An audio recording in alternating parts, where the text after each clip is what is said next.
অপরিবর্তিত রয়েছে নোয়াখালীর বন্যা পরিস্থিতি, কখনো কমছে কখনো আবার বাড়ে বানের পানি। সংকট না থাকলেও ত্রাণ না পাওয়ার অভিযোগ আছে প্রত্যন্ত অঞ্চলের মানুষের। আর বানভাসীদের জন্য এখন পর্যন্ত ১৩০০-র বেশি আশ্রয়কেন্দ্র খোলা হয়েছে বলে জেলা প্রশাসক জানিয়েছেন। জেলা সদরের আদালতপাড়া মূল সড়কে পানি বেড়েছে হাঁটু অবধি। খানিকটা কমলেও রাতভর টানা বৃষ্টির সঙ্গে পূবের বাতাস মিলে এই সড়কে আবারও পানি বেড়েছে অন্তত ৫ থেকে ৬ ইঞ্চি। শহরের অধিকাংশ সড়কের চিত্র প্রায় একই। বেশিরভাগ সরকারি ভবনের সামনে ২ থেকে ৩ ফুট পানি। পানি বাড়ছে, আমার মনে হচ্ছে আর ১ ফুট পানি আজকে বৃষ্টির কারণে বেড়ে গেছে। এই অবস্থা চলতে থাকলে তো আমাদের অবস্থা খুবই খারাপ। ডুবে গেছে সব। শহরতলি ছাড়িয়ে আমাদের গন্তব্য আরো দূরে, প্রত্যন্ত এলাকায়, যেখানে এখনো পানিবন্দী হাজারো পরিবার। নানা কষ্টের দিন যাপনের আর্তনাদ পৌঁছে না শহর পর্যন্ত। আজকে প্রায় ১ সপ্তাহ পর্যন্ত বহুত কষ্টে আছি, কোনো ত্রাণ যাইতেছে না। তো কোনখান দিয়ে গর্ত, কোনখান দিয়ে আমরা কিছুই দেখতে পাইতেছি না। দুর্গম এলাকায় খাদ্য সংকট আছে যথারীতি। কেউ ত্রাণ পেয়েছেন একাধিকবার, কেউ বা এখনো নিরন্ন। যাতায়াত সমস্যা, সঠিক স্থান চিনতে না পারা সহ স্থানীয় বেশ কিছু সমস্যা তো আছেই। এই প্রত্যন্ত অঞ্চলের ভিতরে নৌকা দিয়ে যেভাবে ঢুকা যায়, ত্রাণ যেন যারা পায় তারা যেন পায়। বাড়ি ঘরে যেতে পারে না নৌকার অসুবিধার কারণে। তারপরে আমরা বিভিন্ন জায়গা থেকে চেষ্টা করি নৌকা আনার জন্য। এরই মাঝে স্বেচ্ছাসেবী সংগঠনগুলো চেষ্টা করছে সহযোগিতার। তালিকায় শুধু খাদ্য নয়, আছে সুপেয় পানি, স্যানিটারি ন্যাপকিন সহ সুরক্ষা সামগ্রী।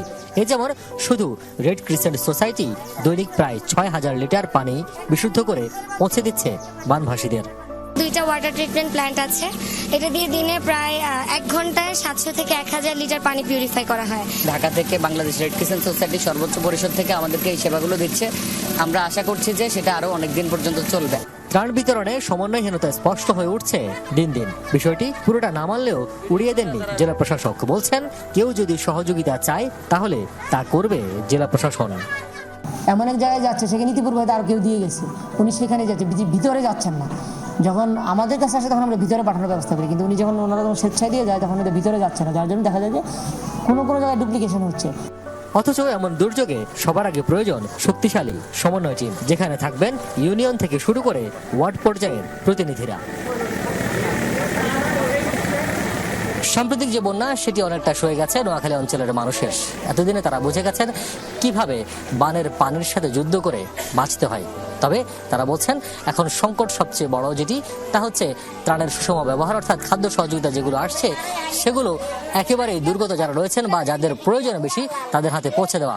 আর সেজন্যই সরকারি এবং বেসরকারি যে সংস্থাগুলো রয়েছে তাদের মধ্যে সমন্বয় খুব জরুরি। আর যদি তা করা যায় তাহলে খুব অল্প দিনের মধ্যে যে সংকট সেটি কাটিয়ে উঠে আবারও ঘুরে দাঁড়াবে নোয়াখালী অঞ্চলে।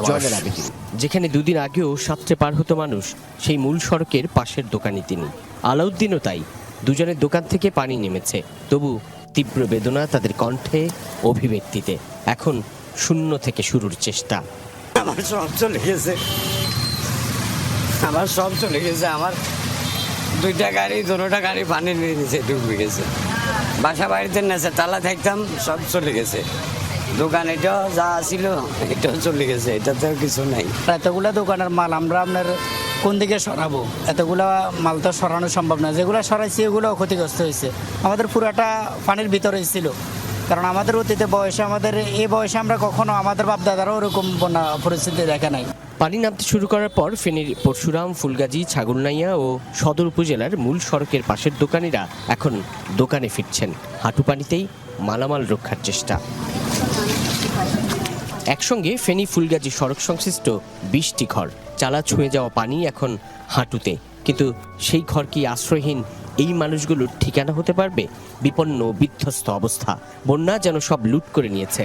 ঘরে ফিরেও যেন ফিরতে না পারার আক্ষেপ। পানির কারণে থাকতে পারছি না, হ্যাঁ কই রয়েছে, মানে সাপও দেখতেছি, ওই কারণে যাইতেছি না। পানি উঠি সব গেছে, গই ল্যাপটপ সব, খাট টাট সব গেছে, কি করি থাকবো? কিছু নাই, থাকবে খাবার কিছু নাই, আমরা কিছু পাই না, আমাদের সব নষ্ট হয়ে গেছে। এখন বর্তমানে মালিকের উপরে আছি।